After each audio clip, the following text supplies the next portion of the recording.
Hello friends, welcome computer ज्ञान series. ठीक है, हमने इस पर लिखा नहीं। तो कल हमने क्या पढ़ा था? कंप्यूटर का वर्गीकरण, हार्डवेयर और सॉफ्टवेयर जो थे। आज हम पढ़ेंगे उनकी जनरेशन, मतलब कि पीढ़ियाँ। ठीक, चलिए स्टार्ट करते हैं। तो पहले तो कंप्यूटर की पीढ़ियाँ तीन तरीके से वर्गीकृत की जाती हैं। ठीक, बहुत इंपॉर्टेंट टॉपिक है, ध्यान से पढ़ना। हार्डवेयर के आधार पर, कार्य पद्धति के आधार पर और आकार के आधार पर। ठीक, हार्डवेयर के आधार पर ये जनरेशन आ जाती हैं: पहली पीढ़ी, दूसरी पीढ़ी, तीसरी पीढ़ी, चौथी पीढ़ी, पांचवी पीढ़ी। और कार्य पद्धति के आधार पर computer, analogue computer, digital computer और हार्डवेयर कंप्यूटर, हाईवेयर कंप्यूटर। ठीक, अब आते हैं आकार के आधार पर। तो ये चार प्रकार के होते हैं: micro computer, mini computer, main frame computer, super computer. ये ऐसे सीरियल में लगे लगे। कभी पेपर में ये पूछ लेता है कि आकार के आधार पर कंप्यूटर को बढ़ती क्रम में लिखिए। ठीक, ये हो गया। अब हम देखते हैं नेक्स्ट। ये हमारी हो गई फर्स्ट जनरेशन, जो कि है हमारी हार्डवेयर के आधार पे। तो फर्स्ट, पहले तो देखो मेन पॉइंट क्या है इसमें याद रखना है। क्या क्या मेन पॉइंट मैं बता दूं आपको, ये याद रखना है। ये एक्यूरेट याद नहीं रखना है, इसके आसपास की डेट आपको याद रहनी चाहिए कि 1940 से 1956 के आसपास रही थी फर्स्ट जनरेशन, क्योंकि ये ठीक है। तो क्योंकि ये बदलती भी रहती है, डेट आगे पीछे हो सकती है। ठीक, तो 1940 1956 ये याद रखनी है। इसमें जो सबसे जरूरी चीज है वो है ये कि वैक्यूम ट्यूब। ठीक, वैक्यूम ट्यूब प्रयोग हुआ था फर्स्ट जनरेशन में, ये पूछ लेता है। फर्स्ट जनरेशन में वैक्यूम ट्यूब प्रयोग हुआ था। ठीक है, ये बहुत जरूरी है। फर्स्ट जनरेशन में क्या प्रयोग हुआ था? Vacuum tube. तो वैक्यूम ट्यूब किसने बनाया था? ये जॉन एम्ब्रोस फ्लेमिंग थे, 1904 में इन्होंने वैक्यूम ट्यूब बनाया था। 1904 ईस्वी में इन्होंने वैक्यूम ट्यूब बनाया था। अब हम देखते हैं पहला इलेक्ट्रॉनिक जो कंप्यूटर था वो था एनियाक। क्या था? एनियाक। ठीक, ये किसने बनाया था? जॉन प्रेस्पर एकर्ट और जॉन मोजली ने। ठीक है, 1946 में। ये भी इम्पोर्टेंट है। तो पहला इलेक्ट्रॉनिक कंप्यूटर क्या था हमारा? एनियाक। ठीक,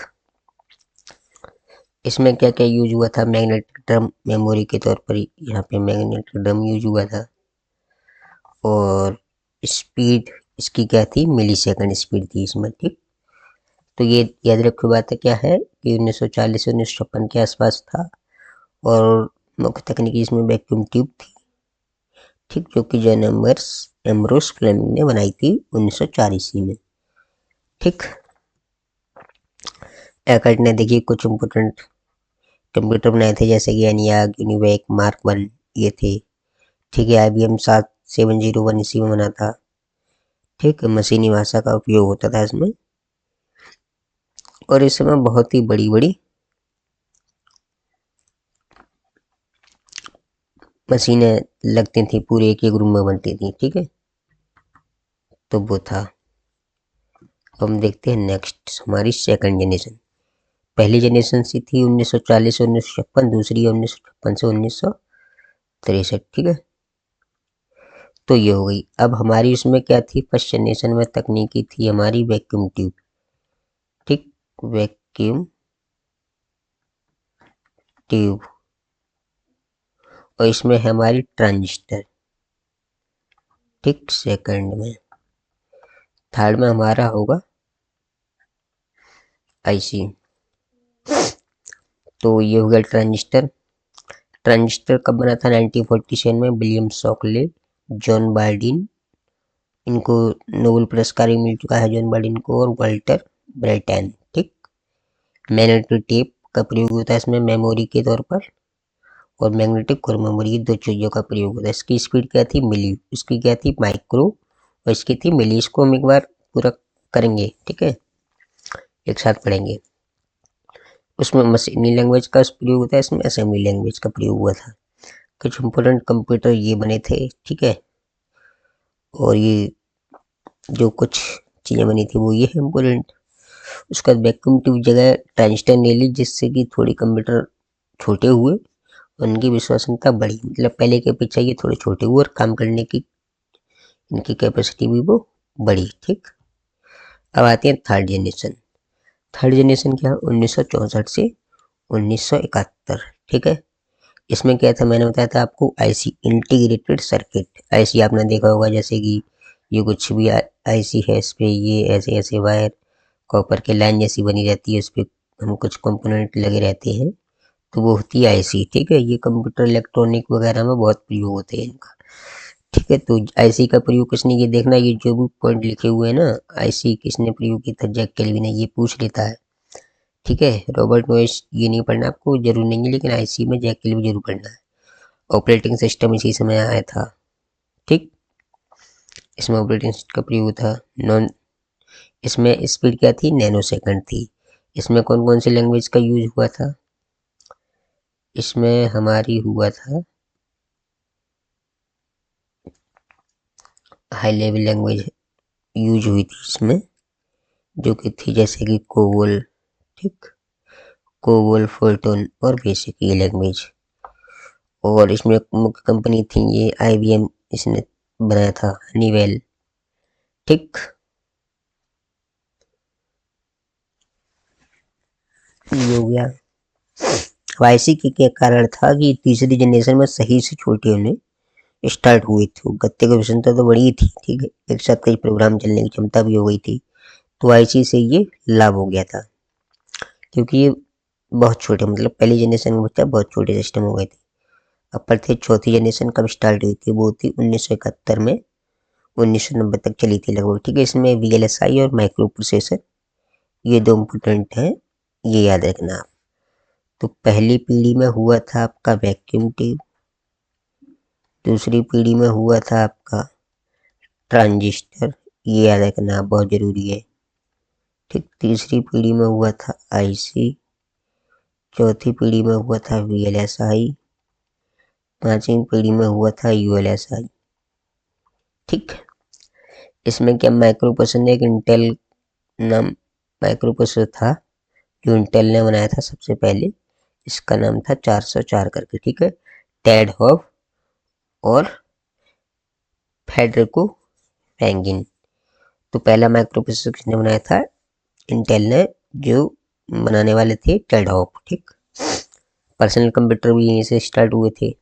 ठीक है, चौथी जनरेशन से, और इसकी स्पीड क्या थी, पिको सेकंड। ठीक, यूआई भी, जो कोई भी हम डायग्राम देख पाते हैं सिस्टम में, चित्र, इमेज, तो वो यहीं से स्टार्ट हुआ था। ठीक है, इस समय कुछ सीरीज इंपोर्टेंट थी जो इंटेल ने चलाई थी, 80, 80, 80, 85, 80, 86, ये सब। ठीक है, माइक्रोसॉफ्ट का विकास यहीं से स्टार्ट होने लगा था, बिल गेट ने, एमएस डॉस, विंडोज ये सब बने थे। ठीक है, एप्पल भी यहीं से, स्टीव जॉब्स ने मैकिंटॉश करके, ये सब एप्पल के लिए सब यहीं से स्टार्ट हुआ था। चौथी जनरेशन से मतलब कि धीरे धीरे फ्लो बनने लगा था आज की जनरेशन तक पहुंचने के लिए।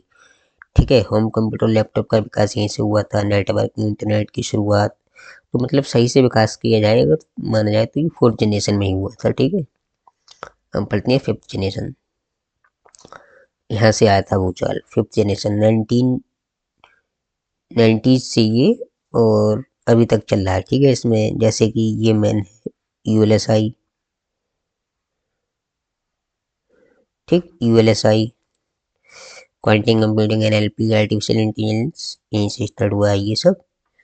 चौथी पांचवी जनरेशन ये है भूचाल कंप्यूटर के क्षेत्र में। ठीक है, आर्टिफिशियल इंटेलिजेंस चारों तरफ, मशीन लर्निंग, डीप लर्निंग, ठीक है, नेचुरल लर्निंग प्रोसेसेस, और ये डीप माइंड, ये जो ओपन एआई, जो चैट जीपीटी बनाया इसने, खलबली मचा दी चारों तरफ आएगी, वो है ये। तो इसमें ये सब है, जैसे कि एलेक्सा, सिरी, ये सब आ रहा है। ठीक, अब कंप्यूटर अब सोचने सीखने के निर्णय लेने में भी सक्षम होगा, मतलब ये ऑटोमेटिक, जैसे क्या है चैट जीपीटी एआई क्या है, जैसे कुछ भी सीखेगा तो उससे एक बेहतर जवाब होगा, मशीन लर्निंग ये हो गया। ठीक है, अब देखते हैं हम इसको,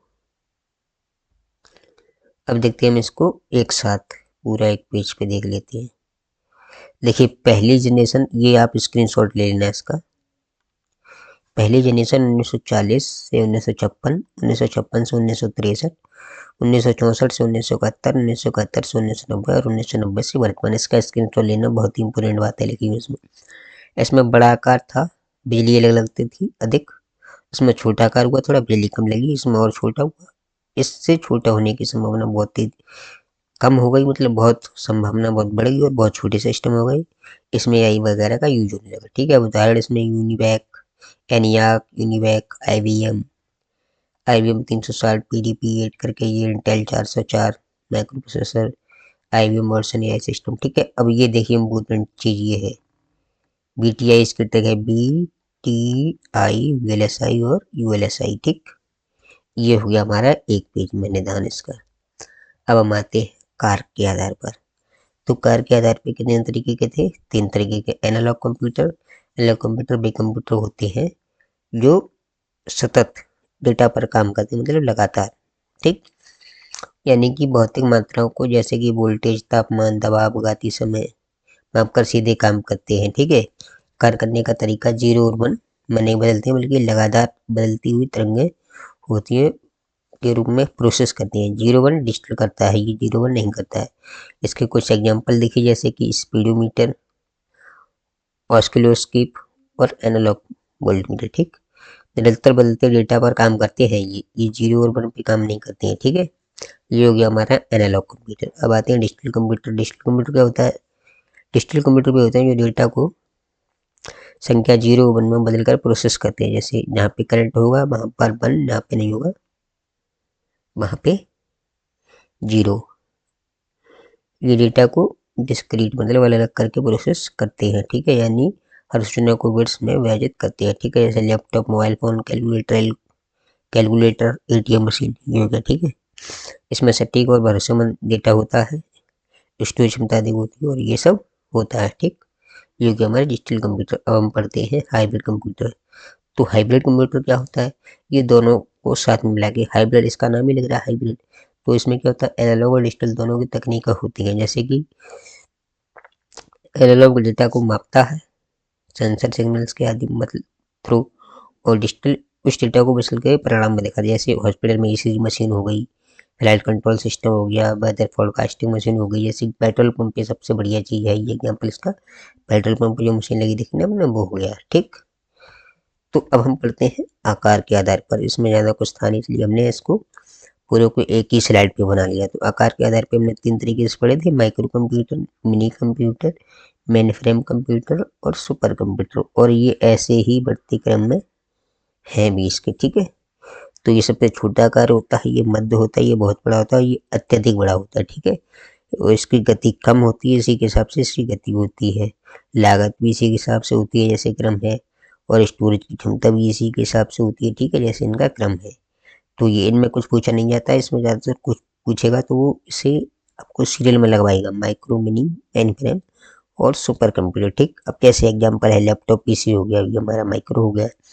PDP-11, वैक्सी, ये सब आपने सुना नहीं होगा। मिनी कंप्यूटर हो गया, IBM जितनी भी सीरीज है, और ये परमाणु चार था, ये सब हो गया हमारा सुपर कंप्यूटर। ठीक है, जैसे कि देखिए अब इसमें देखते हैं, जैसे ये सबसे छोटा माइक्रो हो गया। ठीक है, फिर ये मिनी कंप्यूटर हो गए, फिर ये मेन फ्रेम कंप्यूटर हो गए, ये देखिए सुपर कंप्यूटर कहाँ पे जा रहे हैं। तो ये हमारे हो गए, डायग्राम के थ्रू हमने देख लिए। चलिए, थैंक यू सो मच ये भी हमारी क्लास देखने के लिए। ऐसे ही जुड़े रहिए हमारी इस क्लास से, और हम धीरे धीरे इस सीरीज को भी ख़त्म कर लेंगे। Thank you so much again and again.